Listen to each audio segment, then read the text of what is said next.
Hello YouTube, welcome to my channel. I want to take the time to thank those who have subscribed to my channel as well as the new individuals.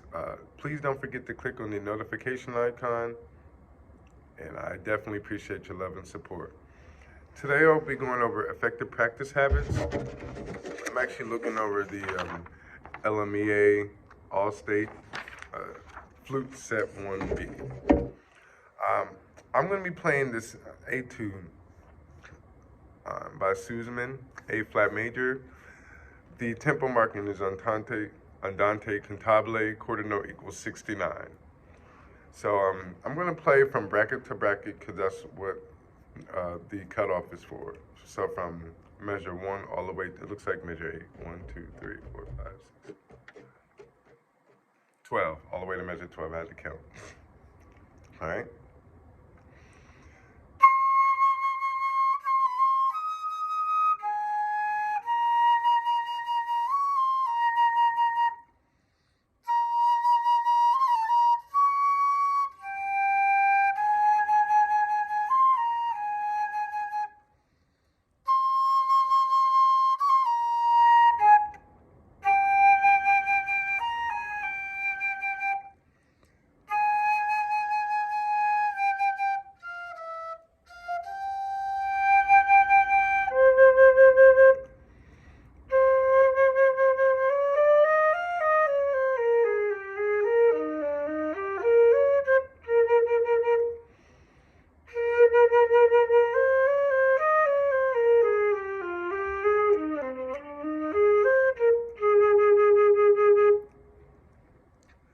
So now I'm going to break down effective practice habits. So the first thing I want to touch base on are these grace notes. I want to make sure my grace notes are played evenly.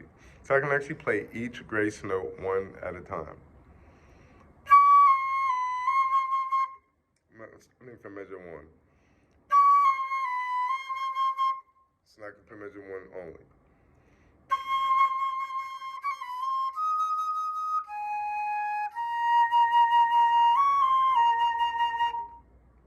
Same concept for measure 2.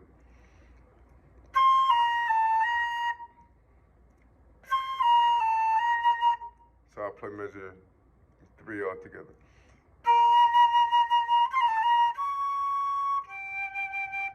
So it's measure 3. Then measure 4 is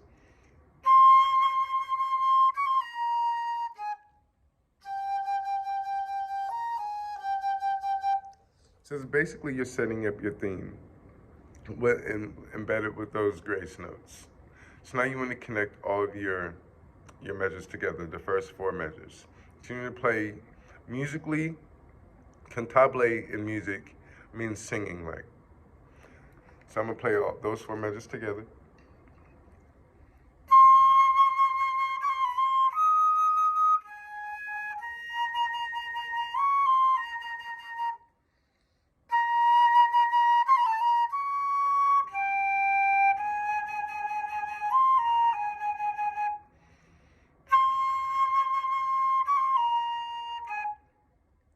First 4 measures.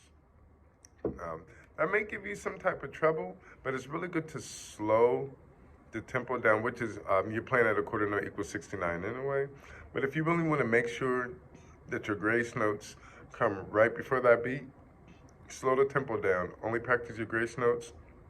Take out your grace notes and just practice the notes that are written. Incorporated with the articulation, which is a slur. So I want to get to measure 9. Measure 9 consists of a quarter note, then tied over, and then slurred over as well, with running 16ths.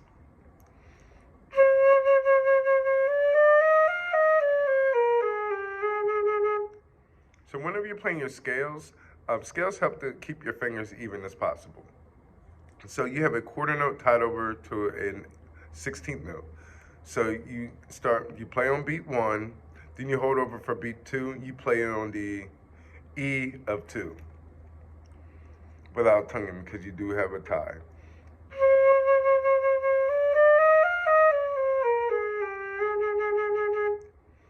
The object of playing your 16 notes that slowly is not to speed up. That is going to be your main focal point. in the measures following.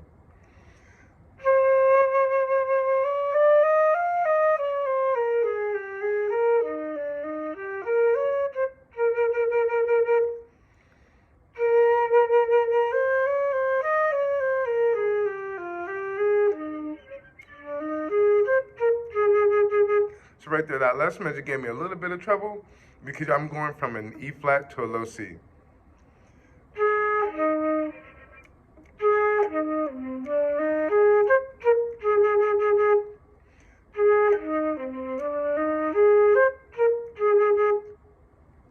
So I keep reiterating that last measure because I want to make sure my notes sound clear. So for me, I would practice the finger exercise. It's for a low C to C sharp to D sharp. So it would sound something like this.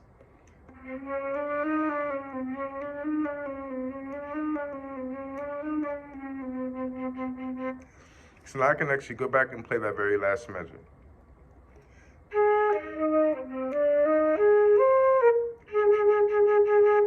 I'll play from the previous measure to that very last measure where the bracket ends.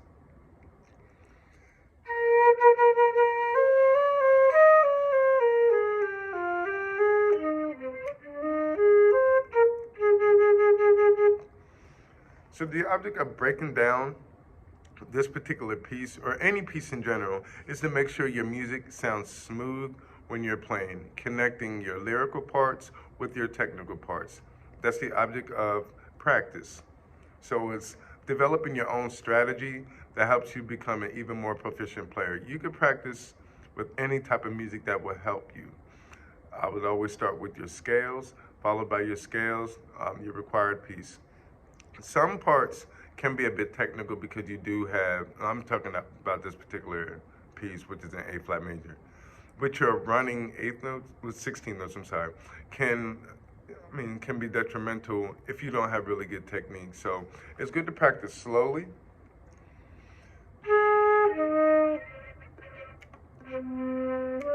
So now I have to make sure my hands down, stay even.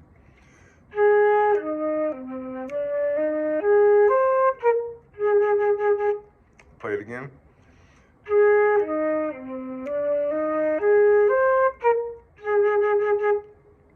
I'm gonna start from the previous measure.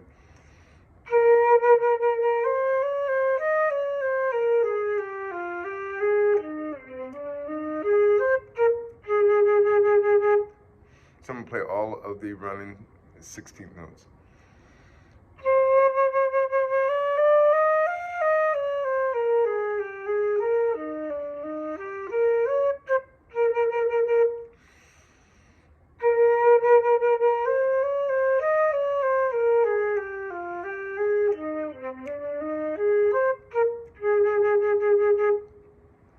So that's the object of it, is to make your music sound smooth as possible. So again, it's good for the individual to start developing their own practice techniques and strategies to help you. I would recommend recording yourself and then playing back, but looking over your music and making marks within your music to where it gives you the most trouble. So concentrate on that part. You don't always have to start in the middle of a piece. No, in the beginning of a piece, I'm sorry, but you can always start in the middle. I wouldn't really start, from my experience, I wouldn't really start with the most technical part. You could work your way up there. It's just, it all depends on the person. So again, these are effective practice techniques and strategies to help you become an even better player. Thank you all for listening. Thank you all to those who've subscribed to my YouTube channel. Take care, everyone.